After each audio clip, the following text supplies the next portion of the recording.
Welcome to your mindRAMP to Brain Health. I'm Roger Anionson, and we've got a topic today on This Is Your Brain On that I thought was popular, but when we asked a few people if they'd like to be in the studio audience for This Is Your Brain On chocolate and coffee, all of a sudden we had volunteers crawling out. So what we've got is a wonderful audience that's with us, and we're going to give you the brain science behind having that cup of coffee in the morning, that cup of joe, and also enjoying chocolate in a way you've never had it before, and that is a brain healthy benefit for your brain. So we've got This Is Your Brain On chocolate and coffee. We're going to take you through the history of chocolate, the history of coffee. We've got a few guests who are going to add a little bit of flavor to both chocolate and coffee. So let's start down the path of how does chocolate and how does coffee affect your brain, especially if you have time to enjoy it. Not a cup of coffee you swig as you drive through and grab it, but one you can savor. So we start with, how does the brain work with coffee? Science now knows, because we can put the brain into an imaging machine, and when you drink a cup of coffee, you can actually see where that is affecting your brain. Let's say you have a sip that's so good, a certain part of your brain called the amygdala, emotionally attached to that. It'll light up. If it's bitter, there'll be a different part of the brain that lights up. Some are healthy, some aren't. And what we're going to do is talk about new studies that are putting in place a mindset that coffee is actually good for your cognitive future. We talk about research. We've got studies from Finland that started out on this idea of studying what is it that coffee has an effect on the brain that's positive. They found out that coffee may in fact protect neurons. Then one recently from Brown University, and in this study they talked about brain cancer. They actually have the study that was just released that brain cancer may in fact have a protective element to the brain. How much coffee? We're not sure, but this study says that it's 2 to 3 cups a day. Not in a negative way, but a positive way, protecting yourself against brain cancer. Another study talks about enjoying coffee socially, and we'll talk about that. So everybody here, think of a cup of coffee. Smell it in the morning. Your brain will go back in time to that time you had that cup of coffee, starting with these beans. Beans that are grown not in Oregon, not in North America. They're grown in Central America, South America, but this is the birthplace of coffee, Ethiopia.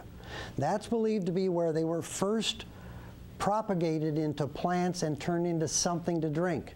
And we think that in the 1300s was the first time that that was actually transferred into something that they thought of as an early precursor of coffee. If I told you to look at the words on the screen, I love coffee, I love tea, and because I can't sing, I'm not going to sing to thee. But if you thought of the ink spots in a cup of coffee and heard that song and had that smell of coffee, your amygdala, the emotional center, would be engaged. So having a cup of joe, who remembers the words cup of joe? Do you remember where that came from? Does anybody? You're going to learn that today. Here's who it came from. This man, who was the Secretary of the Navy. He banned alcohol and all sorts of stimulants from all ships in the Navy except for one drink, and that was coffee. He said, I will allow coffee onto every ship. The soldiers and the sailors on board were so upset about it that they were only going to be able to have coffee. They started saying, give me a cup of joe, because Josephus Daniels was the originator of the word cup of joe. Will you remember that? Maybe, maybe not. But brain science is looking at a way for you to encode, store, and retrieve memories that can be enhanced if you know how to keep your brain healthy. Coffee seems to be a way to do it. Here's Dunkin' Donuts, probably one of the early versions of getting away from the old-fashioned diners that got to be a chain, and people remember going for a donut and a cup of coffee. They're now selling coffee, competing with Starbucks. Here's an idea of going back in time, way before Dunkin' Donuts. This is a picture of one of the 2 earliest known coffee cafes on Earth in Italy, migrated from Africa through the Middle East to Italy. So here we've got in 1660 what is claimed to be the first coffee house, and that's in Rome. But it's got a competitor. This one pops up, and they claim in Florence to have, or in Venice, to have an earlier coffee shop. But how does this differ from getting beans, going to your home, and grinding it? Socialization. Socialization. If you heard some of our early This Is Your Brain On, you know that socializing has been found to be a protective factor in your brain's future. Isolation, that's fatal to the brain. Socialization, brain healthy. Add coffee to it, we're getting those smidgens that might make a difference. Drink coffee at home for breakfast, but get out and drink a cup with a friend or a group. It's better for your brain. Then we've got this image. These are diners. An entire generation grew up with diners that they would go and eat and drink coffee and pie. That was then replaced later by truck stops, but some of these diners still exist. Instant coffee burst on the scene when people got too busy after World War II, too busy, so they had instant coffee. I want to ask a question, but is instant coffee the same as ground coffee? Probably your brain would say no. But the brain healthy benefits are being studied now. We've got studies showing that caffeinated and decaffeinated have the same type of positive brain effect. It's likely that caffeine isn't the stimulant that is going to help the brain. It's other factors, other chemicals.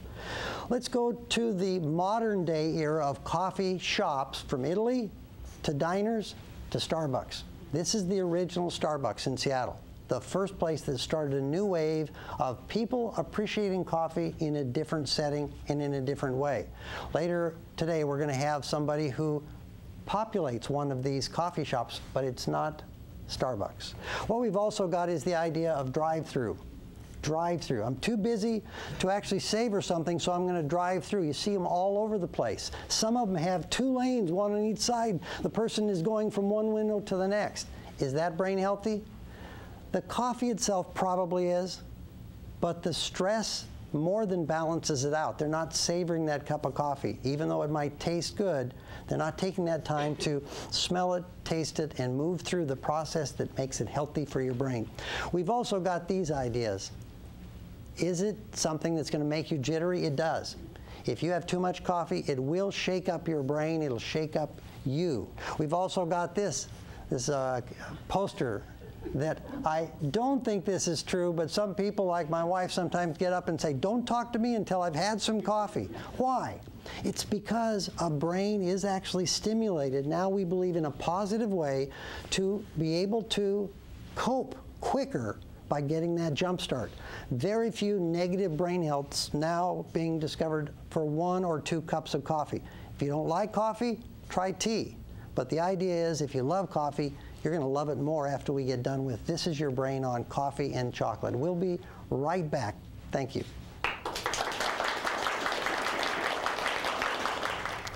Welcome back.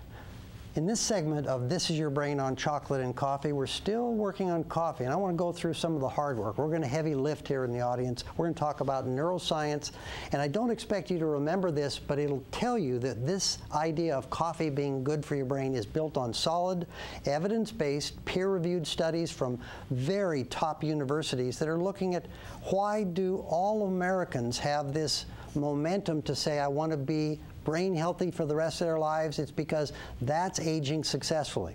And can coffee help? We're going to show you how. We've got a study out of Austria. Around the globe, they're studying coffee. And coffee has been thought to help your short-term memory, recall. You'll also be able to increase slightly, temporarily, your speed of processing. Not too fast, not too slow. You want to be able to say, I want to control the coffee so you don't drink 5 cups in a row, but knowing that that's brain healthy and will actually improve your ability to make memories, makes sense to use that if you enjoy coffee. The other thing we talk about is recall. This comes from Florida State University.